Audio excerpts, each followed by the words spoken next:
The diplomatic summit on Kepler Station was supposed to be routine. Ambassador Sarah Chen had attended dozens of these interspecies meetings, where representatives from across the galaxy gathered to discuss trade agreements, territorial disputes, and cultural exchanges. What she hadn't expected was to find herself kneeling beside an alien princess who was bleeding out on the conference room floor. Princess Zarathiel of the Valonian Empire lay unconscious, her pale blue skin growing darker by the minute as strange crimson blood pooled beneath her. The attack had been swift and brutal. 3 masked assailants had burst into the meeting just as the princess was delivering her opening remarks about establishing new trade routes. Security had neutralized the attackers within minutes, but not before one of them had managed to slice open the princess's arm with what appeared to be a poisoned blade. "The medical bay is 12 minutes away," shouted Commander Torres, the station's chief of security, as he coordinated the emergency response. "Her vitals are dropping fast." Sarah looked down at the princess, whose breathing was becoming increasingly shallow. The Valonians were known throughout the galaxy for their advanced technology and peaceful nature, but they were also notoriously fragile. Their physiology was so delicate that even minor injuries could prove fatal if not treated immediately with their specialized medical equipment. "She won't make it 12 minutes, Sarah said, her voice tight with urgency.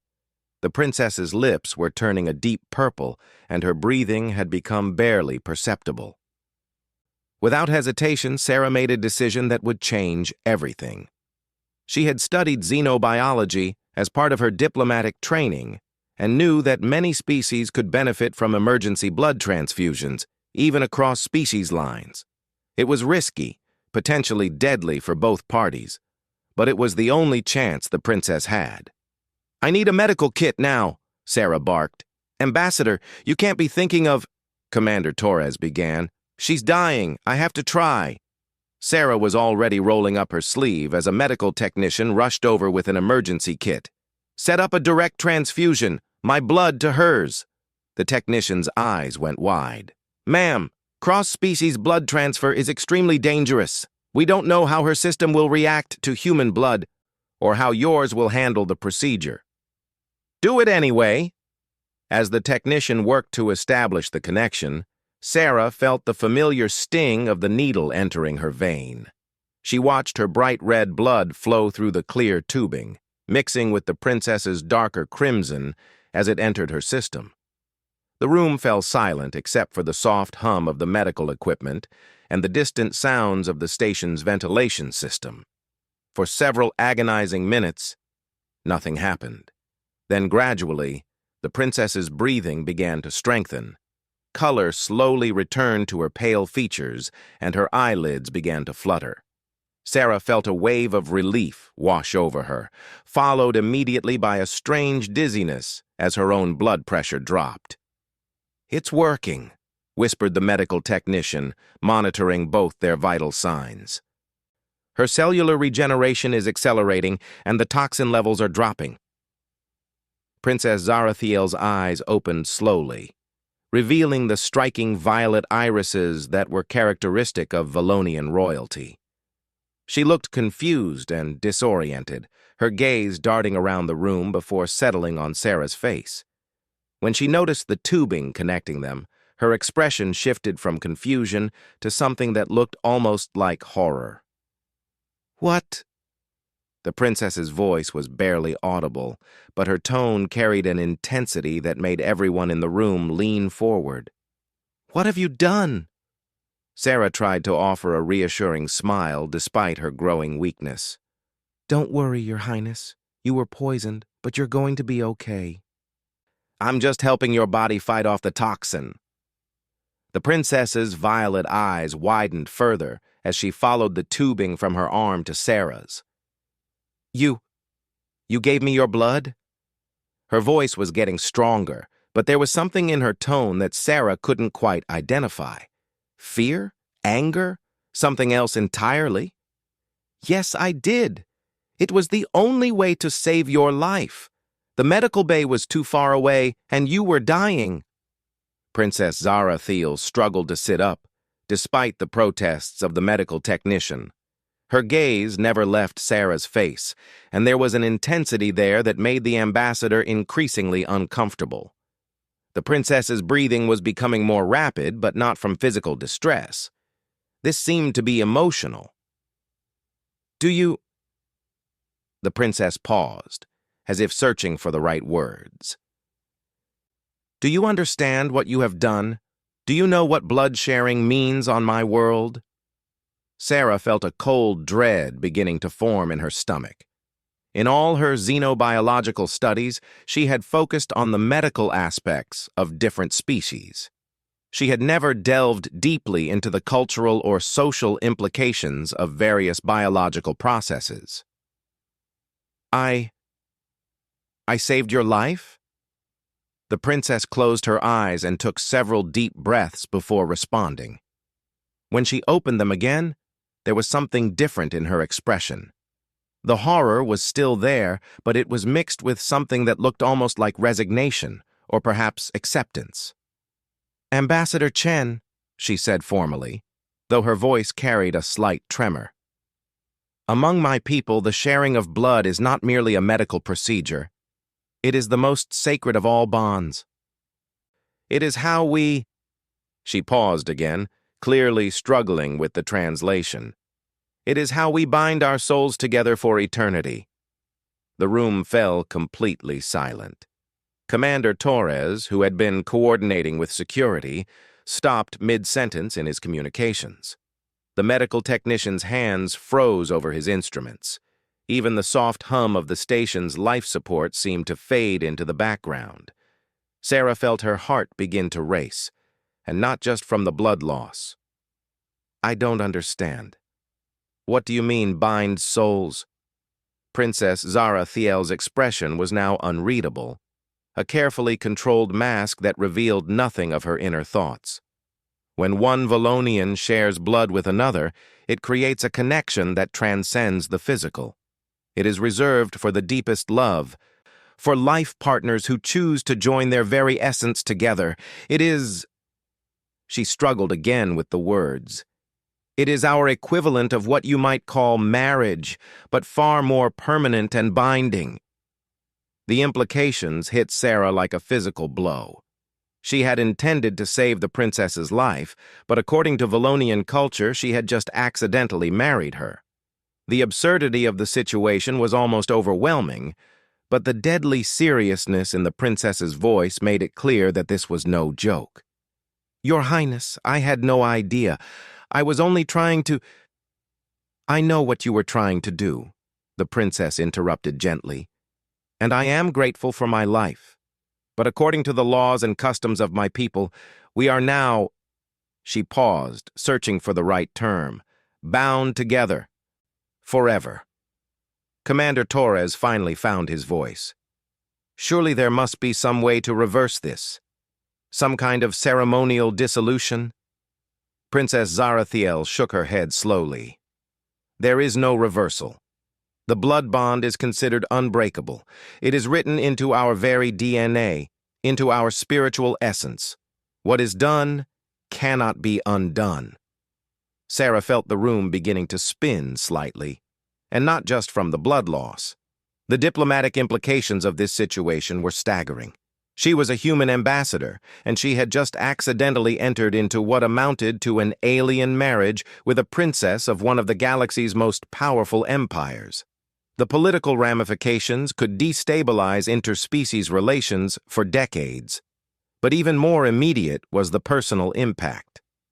Sarah looked at the princess, this beautiful, exotic being with violet eyes and pale blue skin, and tried to process the fact that they were now bound together according to ancient alien law. She didn't even know if such a bond would be legally recognized by human authorities, but she suspected that wouldn't matter to the Valonian Empire. "What happens now?" Sarah asked quietly. The princess was quiet for a long moment, her violet eyes studying Sarah's face with an intensity that was almost uncomfortable. "Now," she said finally, "we must learn to live with what has been done. The bond exists whether we understand it or not, whether we wanted it or not. My people will expect us to honor it. And if we don't? The princess's expression grew even more serious. The consequences would be severe, for both of us and for our peoples. The blood bond is sacred law among the Valonians. To break it, or even to attempt to ignore it, would be considered the highest form of blasphemy. As the medical technician finally finished the transfusion and began to disconnect the tubing, Sarah realized that in her efforts to save one life, she had irrevocably changed too. The dizziness from blood loss was making it hard to think clearly, but one thing was becoming increasingly apparent. Her life as she knew it was over. The princess was watching her with those penetrating violet eyes, and Sarah could see intelligence there, and strength, but also a deep sadness that seemed to echo her own growing understanding of their situation. "I'm sorry," Sarah said quietly. "I never meant for this to happen." "I know," the princess replied, her voice softer now. "But intention matters little to fate, does it? You saved my life, Ambassador Chen. Now we must both learn to live with the consequences of that choice." The medical technician was packing up his equipment, and Commander Torres was already speaking rapidly into his communicator, no doubt reporting this unprecedented situation to his superiors. Sarah knew that within hours, this incident would reach the highest levels of both human and Valonian government. But for now, she found herself alone with the princess in the sudden quiet that followed the medical emergency. The room felt different somehow, charged with an energy that she couldn't quite define. Whether it was the blood bond the princess spoke of, or simply the strange intimacy of having shared something so vital, Sarah couldn't tell. What she did know was that nothing would ever be the same again. The next 72 hours were a whirlwind of emergency meetings, cultural consultations, and increasingly frantic diplomatic communications.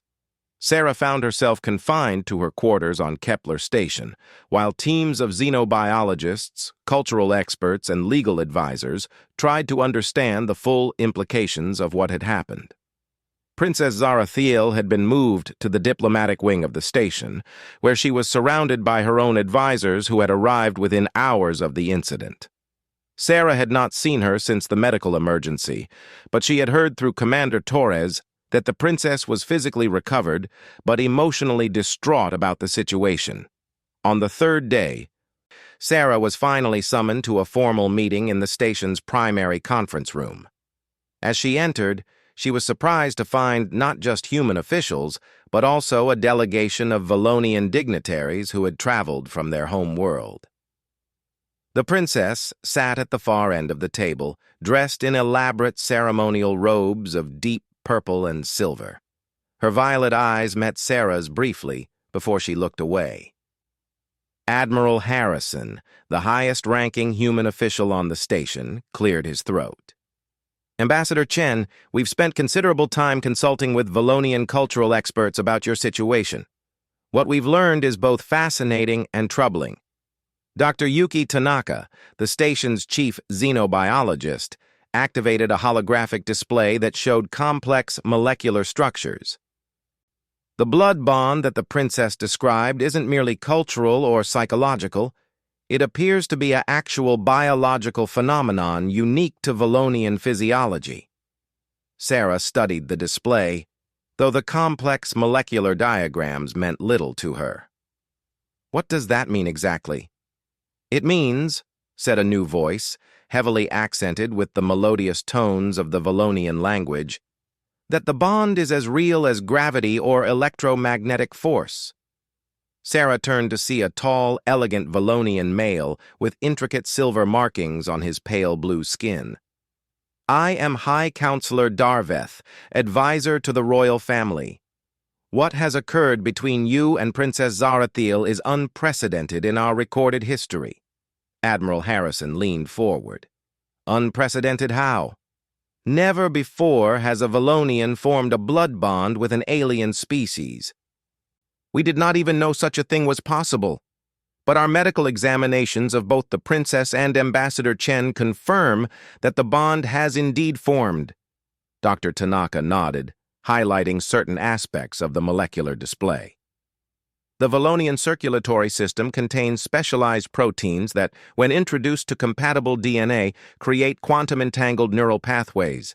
It's essentially a biological form of telepathic connection. Sarah felt a chill run down her spine. Telepathic connection? Princess Zarathiel spoke for the first time since Sarah had entered the room. You have not felt it yet because you are not Valonian. But I can. She paused, choosing her words carefully. I can sense your presence in my mind, your emotions, your thoughts, when they are particularly strong. It is overwhelming. The full weight of what Sarah had done was beginning to dawn on her. Not only had she accidentally married an alien princess, but she had created a psychic bond that allowed the princess to read her thoughts and emotions. This is insane, Sarah said, her voice rising slightly. There has to be some way to reverse this. Some medical procedure or— There is no reversal, High Counselor Darveth said firmly. The quantum entanglement at the molecular level cannot be undone. Attempting to do so would likely result in severe psychological trauma or death for both parties. Admiral Harrison looked grim. What are the political implications? Ambassador Chen is a human citizen, not subject to Valonian law. Ah, but that is where the situation becomes even more complex, the High Counselor said. Princess Zarathiel is not just any member of our royal family. She is the heir to the throne. In 6 months, when her father abdicates, she will become Empress of the Valonian Empire. The room fell silent as the implications sank in. Sarah felt her knees go weak, and she gripped the edge of the conference table for support.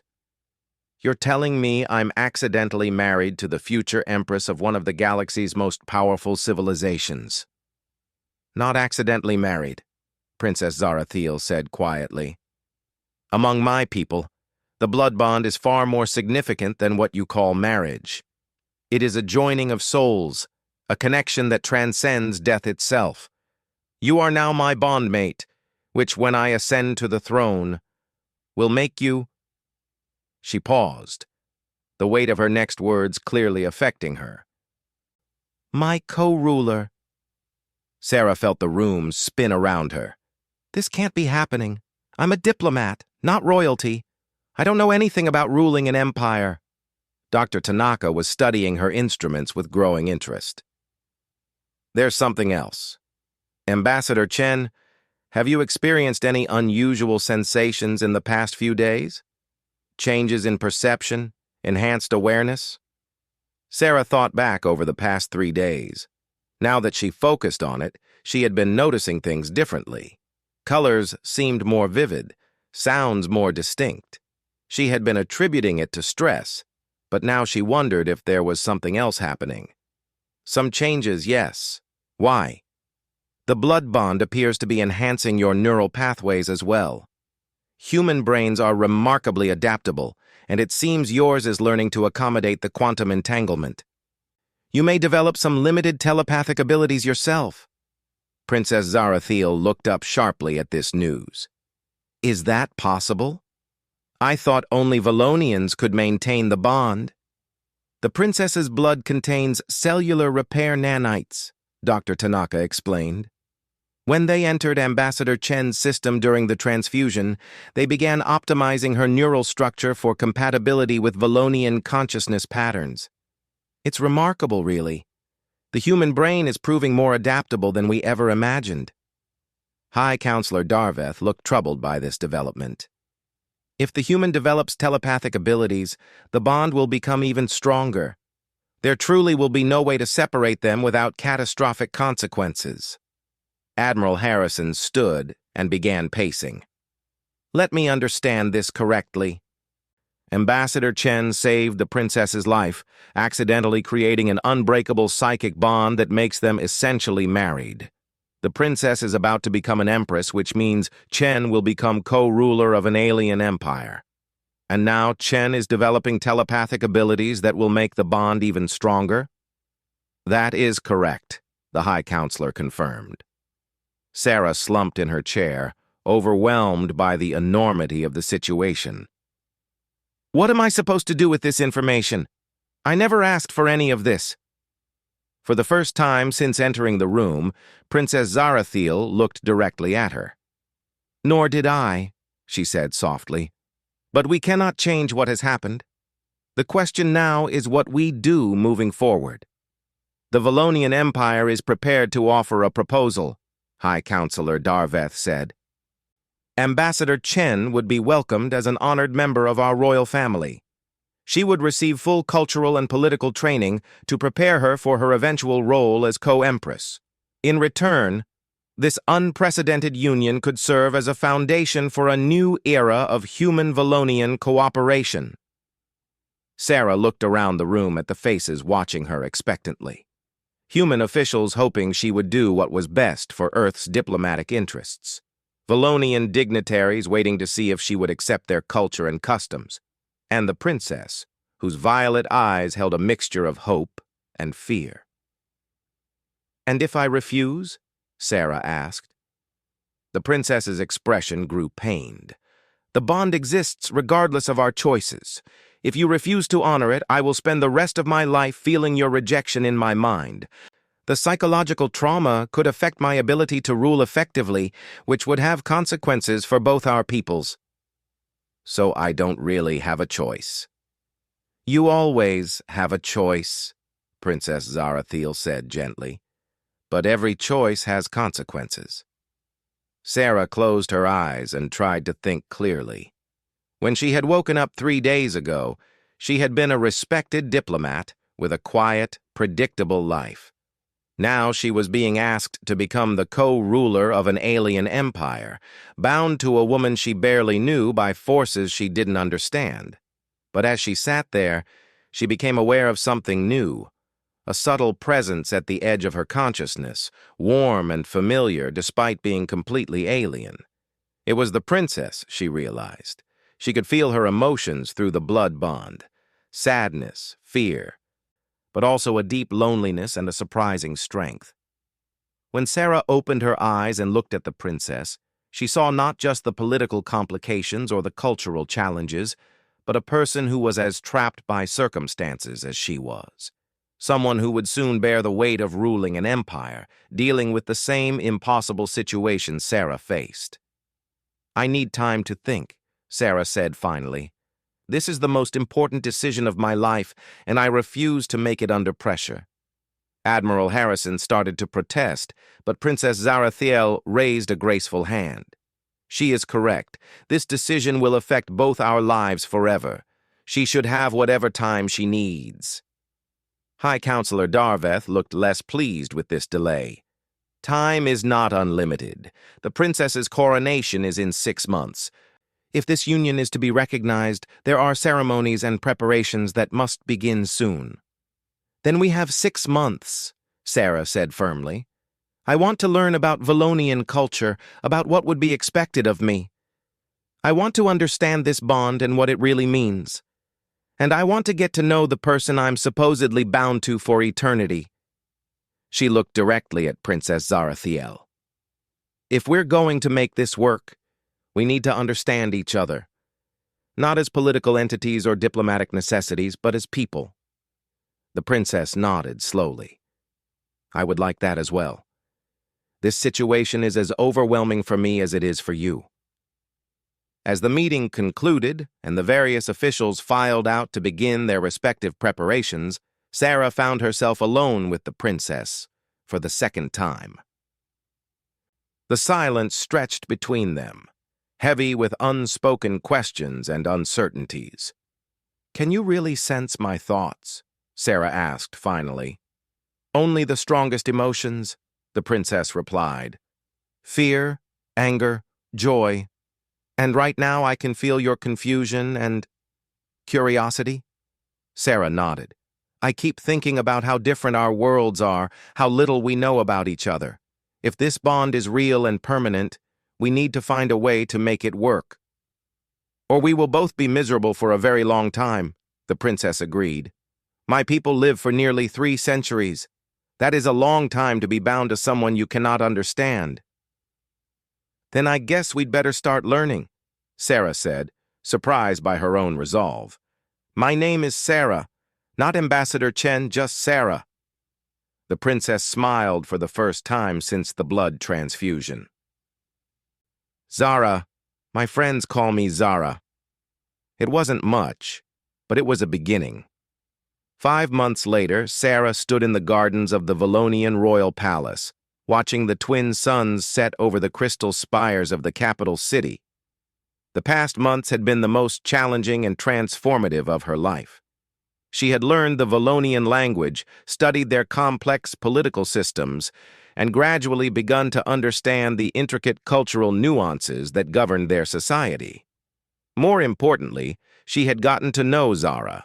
The princess had proven to be intelligent, compassionate, and surprisingly funny once she relaxed her formal royal demeanor. They had spent countless hours together, sharing stories of their respective worlds, debating philosophy and politics, and slowly building something that felt surprisingly like friendship. The telepathic bond had grown stronger as well. Sarah could now sense Zara's presence constantly, a warm awareness at the edge of her consciousness.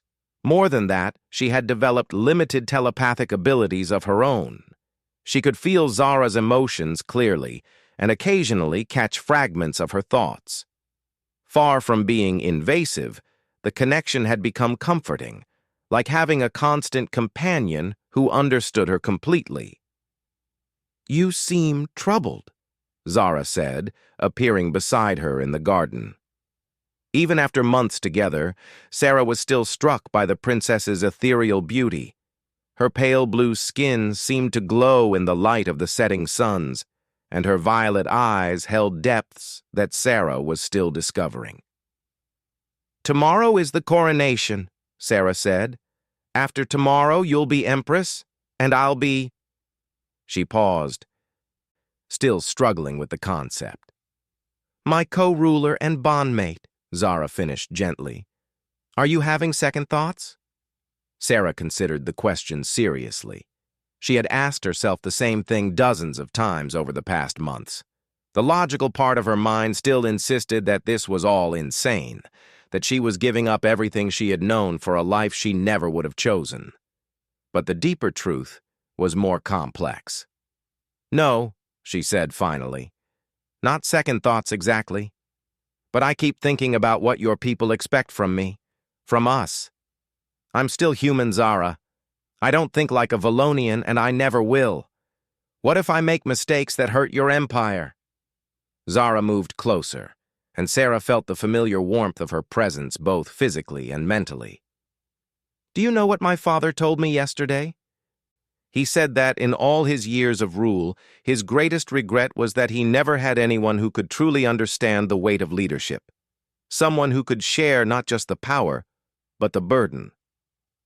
I'm not sure I understand. Valonian rulers traditionally rule alone.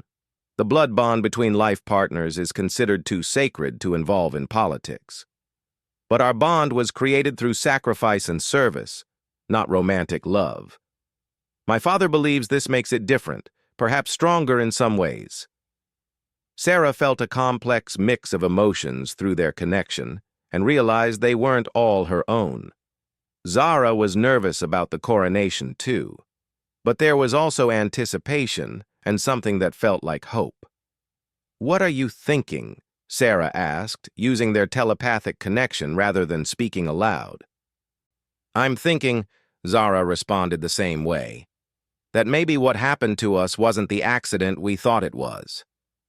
What do you mean? Zara took her hand, and the physical contact amplified their mental connection. Sarah could feel the princess's thoughts more clearly now. The attack that poisoned me wasn't random. Our intelligence services have discovered it was orchestrated by a faction that wants to prevent the alliance between humans and Valonians. They hoped that killing me would destabilize the succession and create chaos. Sarah felt a chill of anger at the thought of someone deliberately trying to murder Zara. The intensity of her reaction surprised her, but she recognized it for what it was, the fierce protectiveness of someone who had come to care deeply for another person. But instead, Zara continued, their attack led to something they never could have predicted, a bond between our species that could strengthen the alliance beyond anything they feared. You think we're meant to be some kind of political symbol? No, Zara said firmly. I think we're meant to be partners, real partners. Someone who will challenge me when I'm wrong, support me when I'm struggling, and help me be a better leader than I could ever be alone. Sarah felt tears forming in her eyes, though she wasn't sure if they were from her own emotions or Zara's. Over the past months, she had watched the princess grapple with the enormous responsibility of preparing to rule an empire of billions of beings across dozens of star systems. The weight of it was staggering, and Sarah had gradually come to understand why Zara's father thought shared leadership might be beneficial. I'm scared, Sarah admitted. What if I fail you? What if I make the wrong decision and people die because of it? Then you'll learn from it and do better next time, Zara said simply. That's what my father taught me about leadership. Perfection is impossible, but growth and learning are always within reach. They stood together in comfortable silence as the last light faded from the sky. Tomorrow, Zara would be crowned Empress Zarathiel I, and Sarah would be formally recognized as her bondmate and co-ruler. The ceremony would be broadcast across the galaxy, marking the beginning of a new era in Valonian history. There's something else, Zara said quietly. Something I haven't told you. Sarah felt a flutter of nervousness through their bond. What is it? The blood bond we share has given our scientists new insights into human physiology. They believe that humans have the potential for abilities we never imagined. Enhanced intuition, improved pattern recognition, even limited prescient abilities under certain circumstances. What does that mean? It means that humans aren't just good diplomats and warriors. You might be the galaxy's most naturally gifted rulers. Your species has an instinctive understanding of complex systems and long-term consequences that even our most advanced computer models struggle to match. Sarah thought about this revelation. Throughout her months of political training, she had noticed that she seemed to grasp certain concepts more quickly than her Valonian tutors expected. She had assumed it was just her diplomatic background, but now she wondered if there was something more. So when I saved your life, Sarah said slowly, I wasn't just creating a personal bond. I was potentially changing the course of galactic history. Perhaps. Or perhaps you were simply being human, seeing someone in need and responding with courage and compassion, regardless of the consequences to yourself. Sarah felt a warmth spreading through her chest and realized that for the first time since this all began, she was genuinely excited about the future. Not because she was becoming royalty or gaining power, but because she was going to spend her life working alongside someone she had come to respect and care for deeply. Zara, she said aloud, there's something I need to tell you too. Yes, I know this bond between us wasn't chosen, and I know it started as a medical emergency. But over these past months, getting to know you, sharing your thoughts and feelings, I can't imagine wanting to be anywhere else. This isn't just duty or obligation anymore. I want to be here, with you, facing whatever comes next. The emotion that flooded through their mental connection was so intense, it nearly knocked Sarah off her feet. Joy, relief, love, and a deep gratitude that seemed to encompass everything they had been through together. I was so afraid, Zara whispered, that you would always see this as a prison, something forced upon you. I never dared hope that you might actually want to stay. I do want to stay. Not as your obligation or your political necessity, but as your partner. Whatever that means for us. They embraced in the garden as the stars began to appear overhead, and Sarah felt the mental barriers between them dissolve completely. For a moment, they shared not just emotions but actual thoughts, experiencing the world through each other's consciousness. It was overwhelming and beautiful and utterly unprecedented. When they finally separated, both were crying. "Tomorrow," Zara said, "we begin the hardest job in the galaxy." "Good thing we don't have to do it alone," Sarah replied. The coronation ceremony was spectacular beyond anything Sarah could have imagined. Representatives from hundreds of worlds gathered in the great amphitheater of the royal palace to witness the crowning of a new empress. The ritual was ancient and complex, involving elements that seemed part religious ceremony, part scientific demonstration, and part artistic performance. But the moment that would be remembered throughout galactic history came when Empress Zara Thiel I stood before the assembled multitude and spoke about the future of the Valonian Empire. "My people," she began, her voice amplified by technology that carried her words to every corner of known space. "Today marks not just the beginning of my reign, but the dawn of a new age of cooperation between species. The bond I share with my co-ruler represents more than political alliance. It represents the possibility that our differences can make us stronger, that understanding can triumph over fear."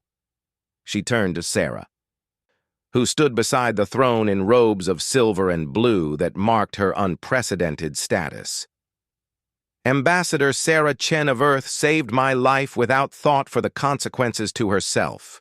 In doing so, she demonstrated the very qualities that make humans extraordinary: courage, compassion, and the willingness to act when action is needed, regardless of personal cost."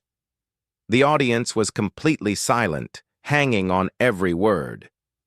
"Today, she becomes Empress Sarah Chen Zarathiel, my bondmate and co-ruler. Together, we will lead this empire not just as Valonians, but as representatives of all sentient beings who value peace, cooperation, and mutual respect." As the crown was placed on Sarah's head alongside Zara's, she felt the weight of responsibility settling on her shoulders. But she also felt the constant presence of her bondmate, sharing that weight and offering strength. Through their telepathic connection, she felt Zara's thoughts. "Ready?" "Ready," Sarah responded, and together they turned to face their empire and their future. Later, historians would mark this day as the beginning of the Great Alliance, a period of unprecedented cooperation between species that lasted for centuries. They would study the unique partnership between the human and Valonian empresses, analyzing how their telepathic bond allowed them to rule with a level of coordination and understanding that had never been achieved before. But for Sarah and Zara, standing together in the light of the twin suns as their subjects cheered, the future was simpler than that. They had found in each other not just political partners, but true companions who could face any challenge together. What had begun as a medical emergency had become something extraordinary, a love that transcended species, a partnership that would reshape the galaxy, and proof that sometimes the most unexpected bonds are the strongest of all. As they walked back into the palace together, Sarah felt a moment of perfect contentment. She had saved Zara's life, yes, but in the process, Zara had given her a new life entirely, a life filled with purpose, challenge, and a connection deeper than anything she had ever imagined possible. "No regrets?" Zara asked through their bond. "None," Sarah replied. "This is exactly where I'm meant to be." And in the years that followed, as they ruled together with wisdom and compassion, as they faced crises that would have broken lesser partnerships, and as they watched their alliance grow into something that benefited billions of beings across the galaxy, that simple truth never changed. Sometimes the best things in life really do come from the most unexpected places.